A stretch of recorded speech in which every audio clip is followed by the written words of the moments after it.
to welcome HOC staff members of the public to the March 20th, 2025 Administrative and Regulatory Committee meeting.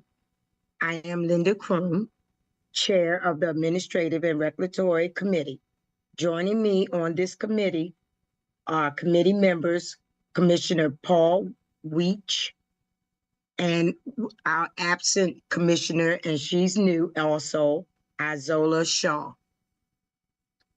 The first item on the agenda is approval of the minutes from November 25th, 2024.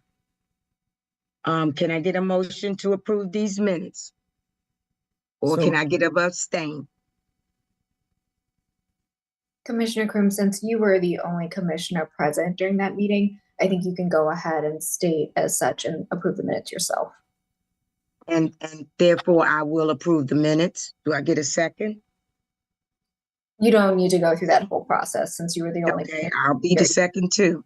Yep, you can be the second, the first, and the vote. Thank you. Commissioner Weech, did you want to abstain? Yes, I was not present at the last meeting, so I should abstain. Thank you. The minutes are approved. Okay, we will now move to the next item on the agenda, which is discussion of action items. HOC fiscal year 2026, FY26, 5-year and annual public housing agency plan submission. I would like to introduce President Andrews to provide an overview of this item. Thank you, Madam Chair, members of the committee, the HOC team, and members of the public. We present on an annual basis our public housing plan, as well as, in this instance, our 5-year plan. As you will learn from our Vice President of Compliance, Ms. Cox, this is a requirement that HUD mandates for public housing authorities to provide members of the public with a clear understanding of how housing authorities, and in this case, how HOC, will leverage our resources to continue to support individuals who we serve in our community. As Ms. Cox will share, this is a very formal process where we're provided with a form and have to respond and provide this information. She will walk you through what we've provided here. All of the information that you will see should resonate with you as items that you already know that HOC is undergoing and or that we are doing to continue to advance our plan. So with that, I will introduce you to Vice President of Compliance, Darcel Cox. Good afternoon. Welcome, Chair and Commissioner, HOC staff, and the public. For the record, my name is Darcel Cox, Vice President of Compliance, and today I will present HOC's fiscal year 2026 5-year and annual public housing agency plan. These plans are essential for shaping HOC's strategy and ensuring that both current and future needs are met for affordable housing.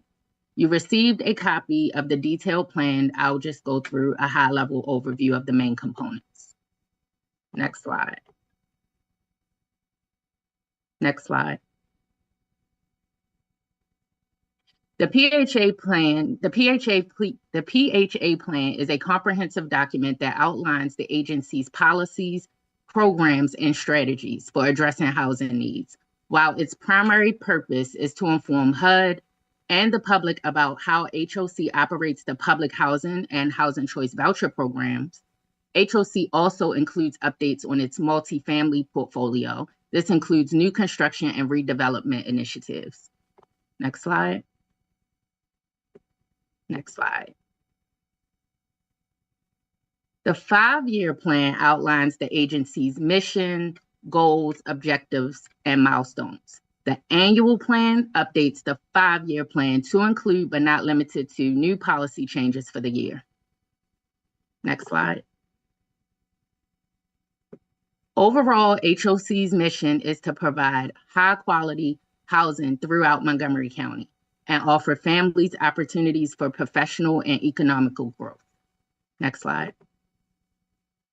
HOC adopted the following goals: expanding affordable housing, enhancing the lives we touch, and excelling as a world-class organization. Next slide. HOC no longer owns or operates public housing, but has chosen not to close the program. There are remaining funds in the Capital Fund program, which HOC will use for the Fair Cloth to Red initiative. This will allow HOC to provide subsidies for future developments where feasible. The first project under this initiative is Springvale Terrace, which will have 48 subsidies tied to the unit. Next slide. The Housing Choice Voucher Program. In 2016, Congress enacted the Housing Through Modernization Act, also known as HOTMA. HOTMA makes significant changes to the Housing Choice Voucher Program aimed at improving program efficiency and affordability. This will change the way PHAs will calculate income and assets. HOC plans to advance details during the April committee meeting on the mandatory and discretionary changes under HOTMA. Next slide. HOC will implement changes to inspections through Inspire, the national standards for physical inspections. This is a streamlined process that focuses on health, safety, and functional defects. In line with the goal of expanding affordable housing, HOC is working to implement a new state-funded subsidy program. Next slide. For development and other affordable housing opportunities, there are exciting new projects in the real estate pipeline, including new developments and renovations, which will add an additional 862 affordable units throughout Montgomery County. Next slide. Under the Housing Production Fund, HOC plans to create 6,000 new housing opportunities over the next 20 years, with 30% of those being affordable units. Next slide. Sorry. Under HOC's progress, as mentioned, HOC no longer owns or operates public housing and has converted that portfolio to more efficient forms of subsidy through the Rental Assistance Demonstration Program, also known as RAD. Next slide. These subsidies include, but are not limited to, additional project-based vouchers.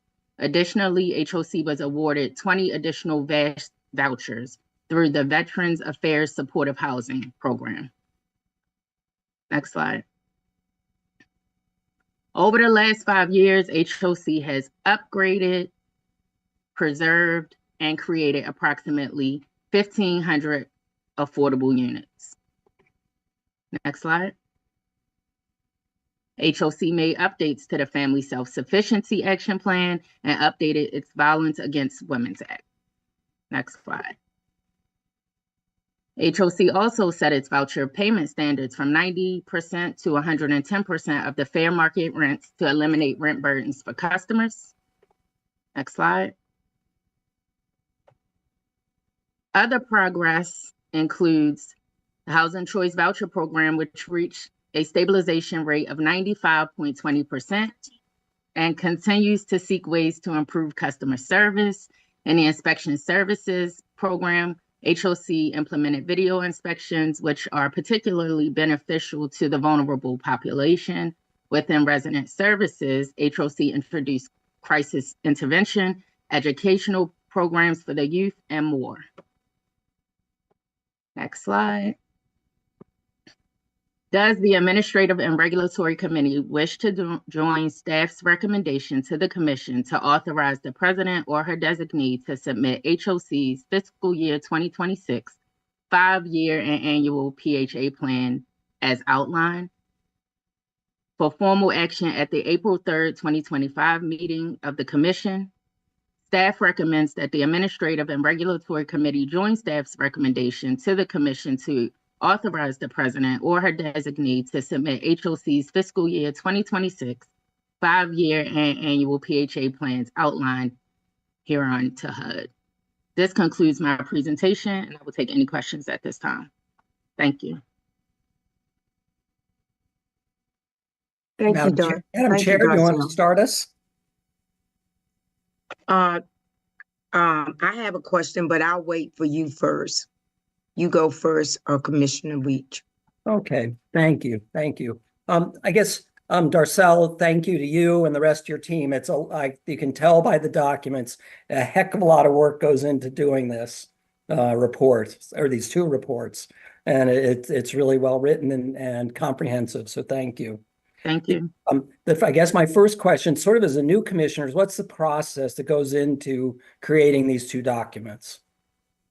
So we start, the compliance team, it's a collaborative effort across the agency. We start the process about 120 days out. We compile the information like President Andrews mentioned. It is a template and there's required information that we must update. So we work across divisions and to compile that information for review, and then we pass it through committee, advance through committee into the commission for full approval for submission April date. Right. So that each of the divisions of the HOC gets to see the plan as it's developed and have input into it. Yes. Yeah. The second one, the second question is, in many places throughout the document, we refer to the fair cloth to RAD process and financing. And not only am I going to admit that I didn't quite understand what was going on, but maybe for the public, since they're one of our reviewers of the document or recipients of the document, think about how describing it just a little bit more what's happening here. The way I came to understand it is that we have $280,000 in a public housing capital account that's available to us to support future developments, but subject to limits that were set by Senator Faircloth 40 years ago on replacing public housing units. But it sounded like we referred to it also as a financing tool. And there's also a reference to us having 700 units available to us under Faircloth to RAD. And I guess I just want to understand, beyond the $280,000, are there other financial resources that we can use for development? So and Darcel, can you just start with explaining? I know when you went through it earlier, you referenced it. Why don't you just explain what Faircloth to RAD is to start there, please? So it's a streamlined process to combine public housing mixed finance development and the rental assistance demonstration conversion. It's just an integrated transaction.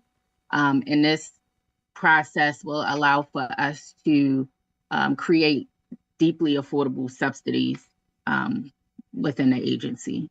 So, and I guess just to take a couple steps back, every housing authority is provided with a certain number of public housing units. It's in their initial contract with HUD, right? Their annual contribution contract. Yep. If you don't use all of your public housing units, they're still available for you to deploy at some point. Within the last few years, HUD thought about the fact that people are not building public housing anymore. You still may have many units that you could have developed, but it just really doesn't pencil out for you to go forward with building more public housing. In this instance, we have approximately 788, I believe, units that fall in that category. And within the last few years, HUD created a pathway to transition those public housing units to a higher subsidy through the rental assistance program. So converting your public housing, unused public housing units for this rental assistance, which would generate a higher subsidy in hopes that people could leverage that resource. And so, we have the ability to do that. And as you can see, one of the first instances in which we are advancing that is really a partnership with a nonprofit enterprise who has a development that would and had a gap that needed some additional subsidy. And we have allowed for a number of our units to be transitioned in the Fair Cloth to RAD process to help address their subsidy through a PBRA contract. Thank you, Chelsea. That's very helpful. That's really very helpful. The third kind of general comment I had is that in the document includes lots of references to the affirmatively furthering fair housing rules at HUD. And the new HUD has recently withdrawn their proposed changes to AFFH.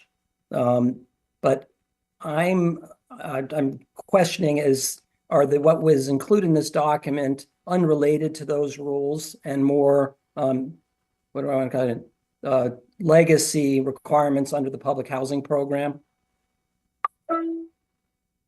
Yes. Yeah, I guess that. There's a reference in the document to a March 2025 update of Chapter 11 of the owner rents, rent reasonableness, and HO rules are in the manual, in the administrative manual. And then there's also references in the document to the work that's going on now that we commissioners are aware of incorporating the changes from HOTMA and the Inspire changes into our programs and rules and policies. And I wanted to clarify that those changes, as they're developed, do they come through the commission for kind of some sort of approval process? Yes. Go ahead, Darcel. Thank you. Excuse me. So yes, all admin plan changes will go through committee. It will come through this committee specifically, and then we will advance to the full commission for approval before we make any changes. So, and the reference to the Chapter 11 changes in March 2025, are those coming to us? No, we took March 2020. Well, that reference. That reference should be related to, I'll have to revisit, but that reference should be related to today's meeting.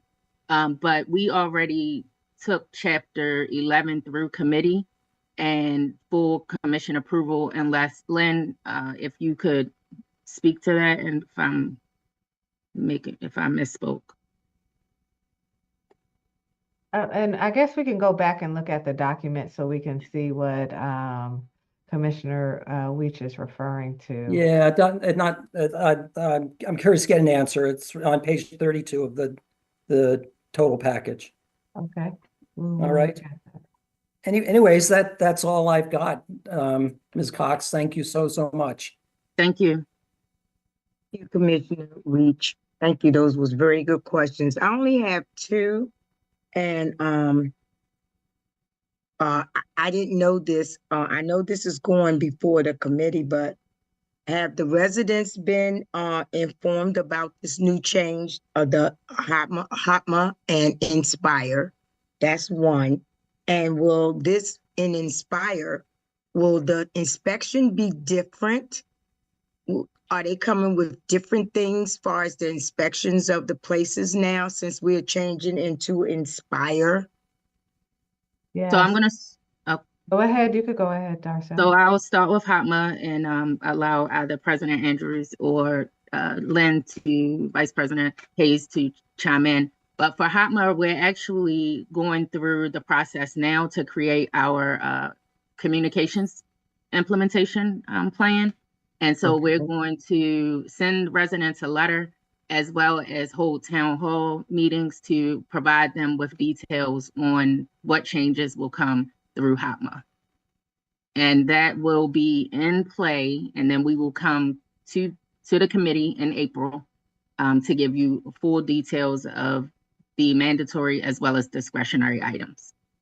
because we have to Okay. get everything approved. But for the purposes of this plan, because it is a 5-year plan, we had to include, because there's some things that we have to do. We had to include that we plan to implement those changes over the next, whenever it's due, but within the 5-year plan. So Okay. And And Commissioner Kroom, I do want to just indicate that we will plan out when we come to the commission as well and share more, but there will be robust communication, both to residents as well as to landlords on what changes are upon us, and opportunities for both to ask questions and make sure they understand. With Inspire, there are some changes in regards to how inspections, what will be considered violations. There's really a focus on health and safety as it pertains to the shifts. And Lynn and her team in their communication will make sure that we have a clear guidepost that shows people what was the requirements and what were the requirements under HQS versus what Inspire is requiring. sounds good. Thank you very much, Chelsea. Did you have any more questions, Commissioner Weech? I think I'm good. Thank you very much. Thank you. So if there are not any additional questions, can I get a motion to recommend this item to the full commission? So moved. Can I get a second? Second. All in favor? Aye. Aye. Thank you. This motion is approved. Thank you. thank you. Seeing that there's no further business to come before the committee, I adjourn the meeting at 4:26. Thank Thank you. you. Thank you, guys.